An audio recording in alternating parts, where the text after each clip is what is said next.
অশ্লীলতা থেকে বাঁচতে পারবো। প্রথম পদ্ধতি হলো বা প্রথম উপায় হলো যে আমরা আল্লাহর প্রতি ঈমান এনে যথাযথভাবে আল্লাহকে ভয় করব। আল্লাহর প্রতি ঈমান আছে না নেই? কিন্তু ভয় আছে?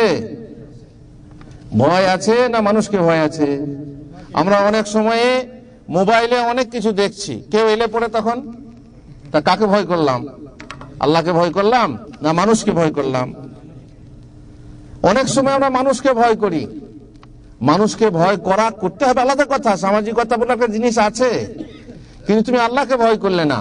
যদি আল্লাহর ভয় না থাকে তাহলে অশ্লীলতা থেকে বাঁচতে পারবে না।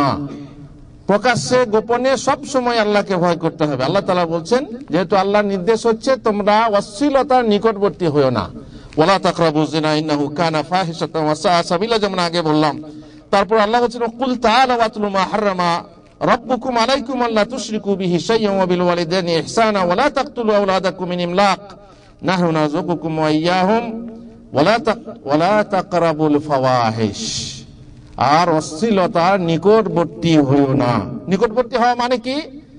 এক তো একদম চলে যাচ্ছ, কাছাকাছি যাবে না, তার মানে তার ভূমিকাতেও যাবে না।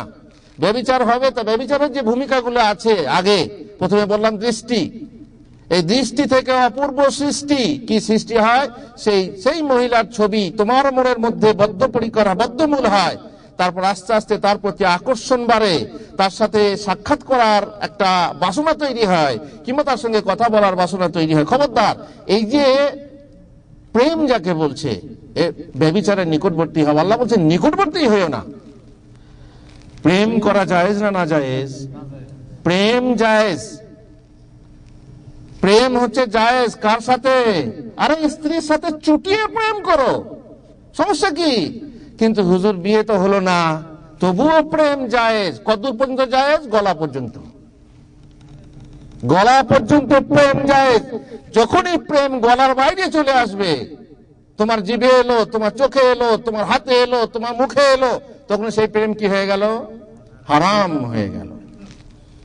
প্রেম করো, সমস্যা নেই। কোন মেয়েকে ভালোবাসো, সমস্যা নেই।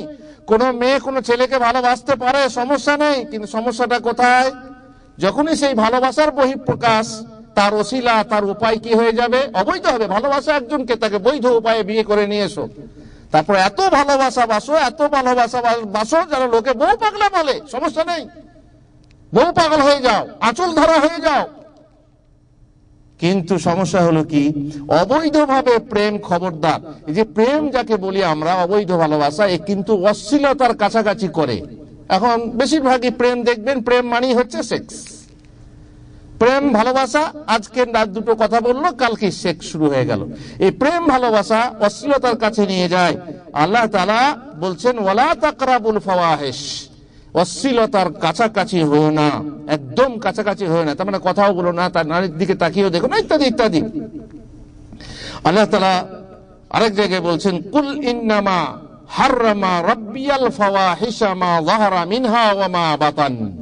বলো, আল্লাহ তো হারাম করেছেন, আমার রব তো হারাম করেছেন অশ্লীলতাকে, প্রকাশ্য অথবা গুপ্ত। গুপ্ত প্রকাশ্য যে কোনো অশ্লীলতা আল্লাহ তাআলা হারাম করেছেন। ইন্নাল্লাহা ইয়ামুরু বিল আদলি ওয়াল ইহসানি ওয়া ইতাইযিল কুরবা ওয়া ইয়ানহা আনিল ফাহশা ওয়া ইয়ানহা আনিল ফাহশা। আল্লাহ তাআলা অশ্লীলতা থেকে নিষেধ করছেন।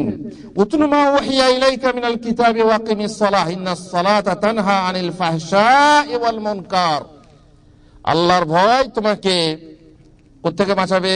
অশ্লীলতা থেকে বাঁচাবে। আপনাদের মনে আছে ওই যে একটা লম্বা হাদিস, যে গুহাতে গিয়ে আটকে গিয়েছিল তিনজন ব্যক্তি, মনে আছে? দিয়ে গুহা থেকে কিভাবে মুক্তি পেয়েছিল? দোয়ার মাধ্যমে। কিভাবে দোয়া করেছিল? ওসিলা, নেক আমলের ওসিলা দিয়ে দোয়া করেছিল। তার মধ্যে একটি ব্যক্তির ওসিলা ছিল কি, নেক আমল ছিল কি, যে সে অশ্লীলতা থেকে কি হয়েছিল? বেঁচে গেছিল। যখন তাকে বলা হচ্ছে ইত্তাকিল্লাহ ওয়ালা তাফাদ্দাল খাতাম, তুমি আল্লাহকে ভয় করো, আর ওই অবস্থা, যে অবস্থা একদম শেষ মুহূর্ত, সেই মুহূর্তে থেকে যখনই আল্লাহর স্মরণ, আল্লাহর তাকওয়া হলো, উঠে চলে এলো। আল্লাহ যদি আমি তোমার সন্তুষ্টির জন্য, তোমার ভয়ে উঠে এসেছি, তাহলে আমাদেরকে বিপদ থেকে রক্ষা করো। আল্লাহ তাআলা কি করলেন? রক্ষা করলেন। এটা আল্লাহর তাকওয়া, আল্লাহর ভয়। এরকম কি মনে হয় আল্লাহর ভয়? অনেক সময় মনে হয় এখানে কেউ নেই, কেউ দেখছে না।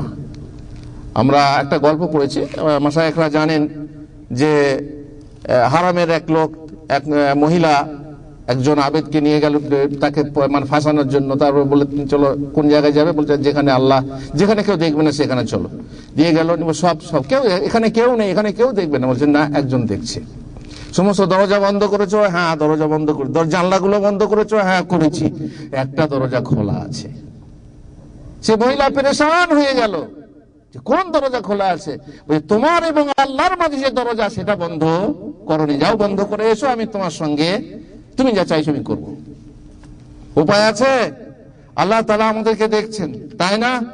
আচ্ছা, আল্লাহর ভয় করবেন আর অশ্লীলতা থেকে দূরে থাকার জন্য নামাজ পড়বেন। আপনারা নামাজ পড়েন না? পড়েন না? নামাজ পড়ি আমরা, কিন্তু অশ্লীলতা থেকে দূরে থাকতে পারি না। হুজুর, নামাজ তো পড়ছি, কিন্তু তা সত্ত্বেও অবৈধ মহিলা দর্শন থেকে, অশ্লীল নোংরা ছবি দেখা থেকে, হস্তমৈথুন থেকে আমরা দূরে থাকতে পারছি না। তাহলে কি আপনার নামাজ মিথ্যা, না আল্লাহর কথা মিথ্যা? আল্লাহ তাআলা বলছেন, ইন্নাস সালাতা তানহা আনিল ফাহশাই ওয়াল মুনকার। সালাত অশ্লীলতা থেকে এবং নোংরা কাজ থেকে, গর্হিত কাজ থেকে বিরত রাখে। আর তুমি নামাজি, নামাজ পড়ছো, তুমি মুসাল্লি, সালাত আদায় করছো, তুমি অশ্লীলতা থেকে দূরে থাকতে পারছো না, তার মানে আল্লাহ তাআলা মিথ্যা বলছেন। নাউযুবিল্লাহি মিন যালিক। আল্লাহর কথা মিথ্যা হতে পারে না, তোমার নামাজ মিথ্যা। তোমার নামাজকে সঠিকভাবে, তোমার সালাতকে সঠিকভাবে কায়েম করো, তাহলে তোমার নামাজই তোমাকে অশ্লীলতা থেকে দূরে রাখবে। সুতরাং অশ্লীলতা থেকে বাঁচার একটা উপায় কি? নামাজকে ঠিক করতে হবে। রাসূলুল্লাহ সাল্লাল্লাহু আলাইহি সাল্লামের অনুসরণ করতে হবে। যে রাসূলুল্লাহ সাল্লাল্লাহু আলাইহি সাল্লাম বলেছেন যে ব্যভিচার হারাম, যে রাসূলুল্লাহ সাল্লাল্লাহু আলাইহি সাল্লাম অশ্লীলতা সমূহকে হারাম করেছেন, তার অনুসরণ করতে হবে। সুতরাং তার ফলে আমরা অশ্লীলতা থেকে দূরে থাকতে পারবো।